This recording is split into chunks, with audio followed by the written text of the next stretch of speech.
তো এখন হচ্ছে ডিমগুলো তেলের মধ্যে দিয়ে এখন ভালো করে ভেজে নিব। আর এই তো ডিমগুলো ভাজা শেষ। তারপরে হচ্ছে এর মধ্যে নুডলসগুলো দিয়ে দিয়েছিলাম, দিয়ে তারপরে এটা এখন ভালো করে নেড়ে চেড়ে মিশিয়ে নিচ্ছি।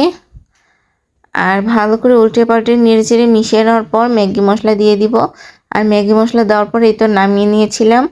আর খুবই, দেখতেই তো পাচ্ছেন, খুব সুন্দর হয়েছে দেখতে, আর খেতেও অনেক মজা হয়েছে।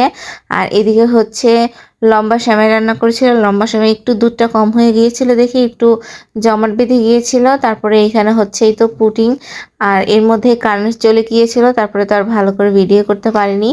তারপরে এখন একটু কিছু নাস্তা করে নিব। অনেকক্ষণ আগে কিছু খেয়ে নিয়েছিলাম, তাই এখন ভাবলাম অল্প একটু করে পুডিং, তারপরে হচ্ছে সেমাই, তারপরে নুডলস, এগুলো একটু খেয়ে নিই। তারপরে